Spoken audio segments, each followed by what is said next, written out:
आज सोमवार का दिन है और हमने 22 जनवरी सोमवार से पिछले भगवान श्री राम के प्राण प्रतिष्ठा के शुभ अवसर से हमने ये रामचरितमानस पाठ और रामचरितमानस की चर्चा की शुरुआत जो की है, आज उसका अवसर है सोमवार का।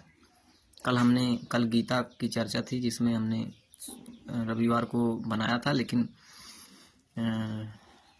अपलोड नहीं हो पाया तो लेट हुआ, थोड़ा रविवार को नहीं हो पाया। तो गीता का जो की चर्चा है वो एपिसोड 28वां अपलोड हो गया है, आ गया, रिलीज हो गया है।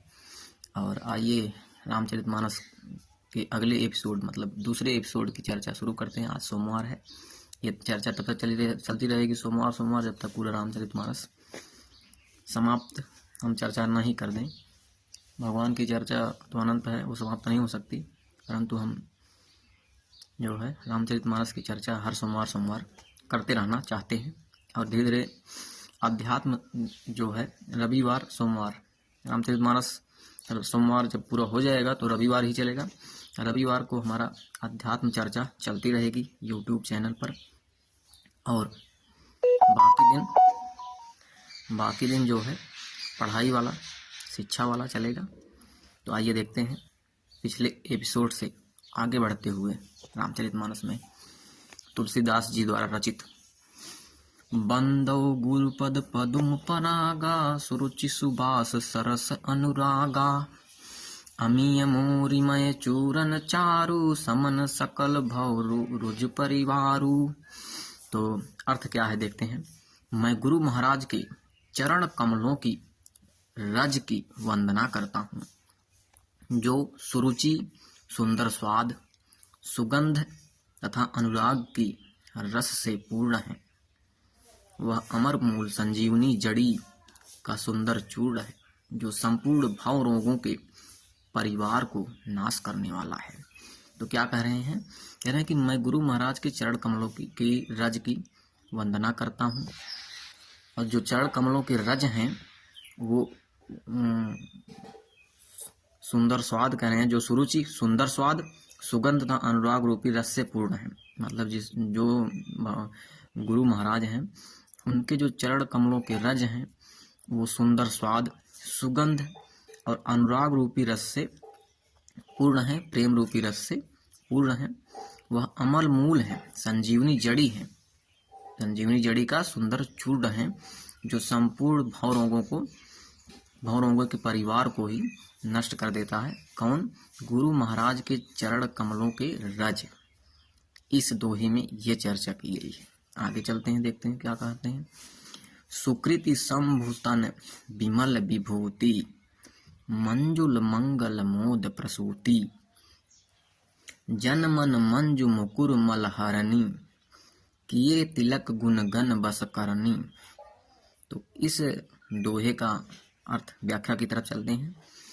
वह रज सुकृति पुण्यवान पुरुष रूपी शिव जी के शरीर पर सुशोभित निर्मल विभूति है और सुंदर कल्याण और आनंद की जननी है। भक्त के मन रूपी सुंदर दर्पण के मैल को दूर करने वाली और तिलक करने से गुणों के समूह को वश में करने वाली है। कह रहे हैं कि वह रज गुरु महाराज के जो है बता रहे हैं कि वह रज सुकृति पुण्यमान पुरुष रूपी शिव जी के शरीर पर सुशोभित निर्मल विभूति है। जो वो रज है वो पुण्यमान पुरुष रूपी शिव जी के शरीर पर सुशोभित निर्मल विभूति है और सुंदर कल्याण और आनंद की जननी है। तो कहने का मतलब कि ये जो रज है ये सुंदर कल्याण और आनंद की जननी है और भक्त के मन रूपी सुंदर दर्पण के मैल को दूर करने वाली है। भक्त के मन रूपी सुंदर दर्पण के मैल को, भक्त के मन के मैल को एक हिसाब से सरल भाषा में अगर हम कहें तो कल्याण और आनंद की जननी है, मन के मैल को दूर करने वाली और तिलक करने से गुणों के समूह को वश में करने वाली, गुणों के जो समूह हैं उनको वश में करने वाली है। कौन है? वो रज। आगे कहते हैं श्री गुरु पद नख मणिगण ज्योति, सुमिरत दिव्य दृष्टि ही होती। दलन मोह तम सो सप्रकाशु, बड़े भाग उर आवई जासु। कह रहे हैं कि श्री गुरु महाराज के चरण नखों की ज्योति मणियों के प्रकाश के समान है। कह रहे हैं कि गुरु महाराज के जो चरण और नखों की ज्योति है, चरणों का तेज है, वो मणियों के समान, मणियों के प्रकाश के समान है, जिसके स्मरण करते ही हृदय में दिव्य दृष्टि उत्पन्न हो जाती है।